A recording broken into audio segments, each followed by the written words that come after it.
Ladies and gentlemen, joined here today with Ryan O'Rourke from the Iowa Wild. I want to start off by saying congratulations on a great road trip over the last couple of days. You guys took on Rockford and Chicago. What kind of stands out in your mind about those two games on the road that kind of helped solidify your wins? I think kind of just, getting there as a team and I think kind of playing a full team game. I think that was kind of part of the reason why we got off to a slow start. But I think over the last week or so, we've kind of really tightened that up, our whole team game in that sense. And it's kind of working for us, moving forward here. So, how did you get into hockey? Was that something you always kind of gravitated toward being from Canada, or were there other sports that kind of motivated you into playing hockey? I started hockey probably at 4 or 5 years old.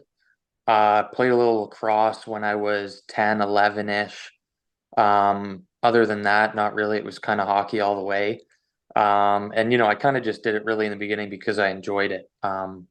Wasn't really a true passion of mine or a true, goal kind of thing to be a professional hockey player. But I guess in the beginning it was more of a fun thing for me. And as I got older, it kind of got more serious, as in terms of junior hockey and professional hockey. Now, in 2019, you were named the team captain of the Sioux Greyhounds. What do you remember about your time playing for the Greyhounds? It was awesome. I think it was a big part of my development to be ready for pro. Kind of learning, maybe not the pro game, but learning kind of that extended schedule of games, learning from some older guys that have now moved on to the NHL and the AHL as well. And really just a lot of development and still a lot of learning. So, with your time there, and I know they just retired Joe Thornton's number. Did you ever have the opportunity to meet Joe or kind of run into him and pick his brain about some things when it comes to hockey? Sadly, no. There is a lot of good alumni that have come out of there, though, that have come back that I've met. Um, but sadly, not Joe Thornton. That would have been a pretty cool one, though. So, you were selected in the second round back in 2020. What do you remember about draft day? And prior to that, did you kind of know that Minnesota was interested in you, or had you talked to any other teams before that?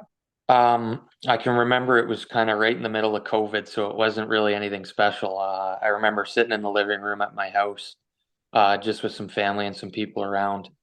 Um, a lot of uncertainty in that sense.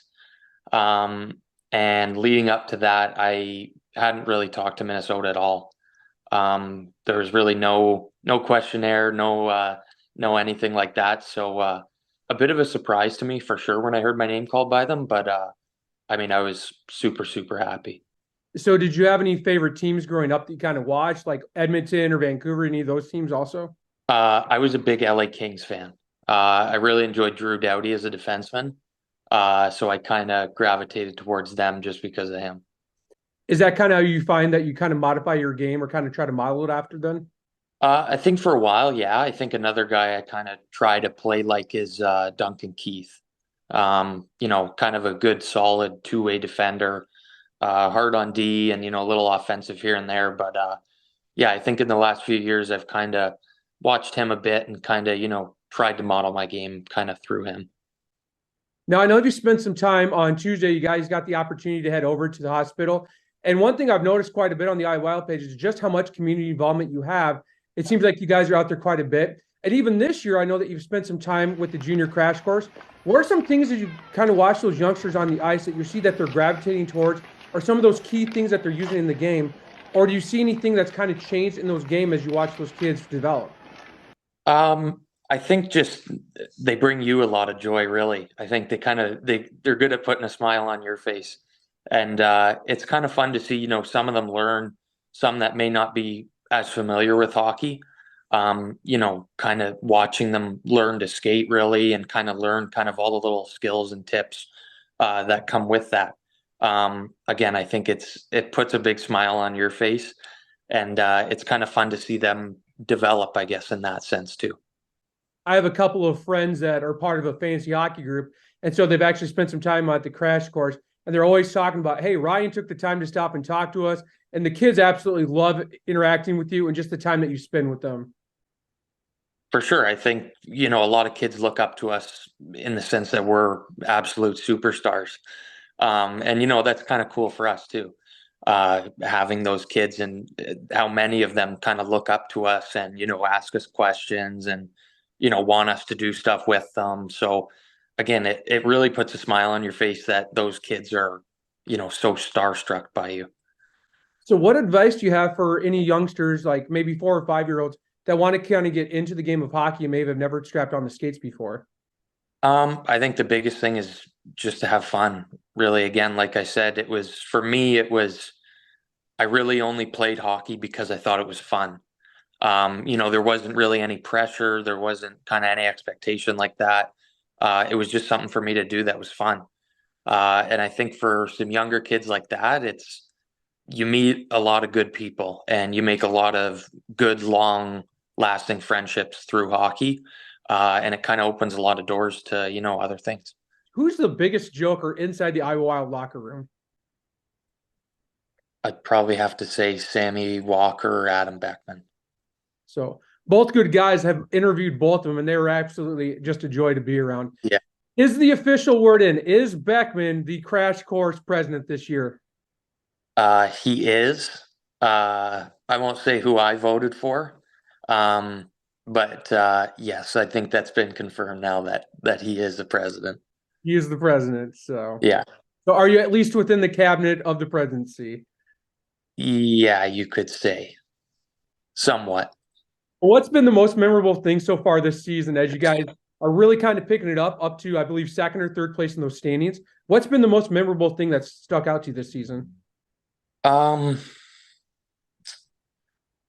I would honestly maybe say possibly our game last week against Milwaukee, or even that Rockford game just last weekend.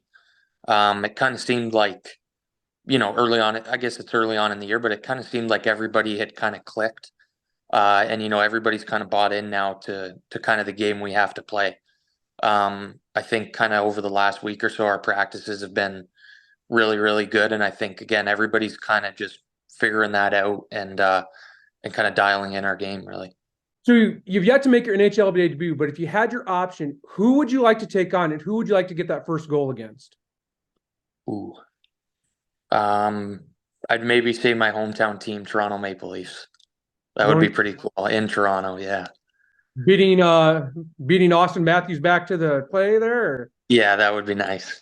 Here you go, Ryan O'Rourke. That'd be a dream. Austin Matthews is calling you out, buddy. That would be a bit of a dream, yeah. So on your guys' off nights, do you watch the big club and kind of try to take any notes or kind of look at some of the players that are still playing up there that you've spent time with? Yeah, definitely. Like knowing a few guys kind of up there, we definitely follow along. Pretty much every game we'll kind of watch here at home and, something to keep us busy kind of during the afternoon, which is nice. Do you have any superstitions or pregame rituals that you do every game? Not really, no. I say no, but that's probably one of my superstitions is I'm not superstitious. Any special go-to music or anything or hidden talents? Not really. I'd say maybe the one thing is just pregame meal, just pasta and chicken parm. That's kind of it. That's kind of a staple.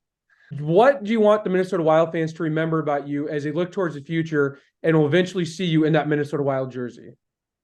Uh, Probably just a hardworking guy. I think, I try to dedicate a lot to the team, and try to be, kind of a big team player, if that makes sense. Whether it's blocking shots or just kind of playing hard in general, I think that's kind of an identity of mine. Well, I want to take the time to thank Ryan O'Rourke for joining us today. Don't forget, you can check him out at the Iowa Wild games, the number 22 sweater. Ryan, it was great to see you today. Thank you for taking the time to join us. And as always, go Wild. Thank you very much. Hey, thanks for tuning in and checking out my interview with Ryan O'Rourke. If you want to watch more great Minnesota Wild content, you can check out this video over here where I interviewed Iowa Wild goalie and first overall pick Jesper Wallstedt. Don't forget to like and subscribe by hitting the button right here.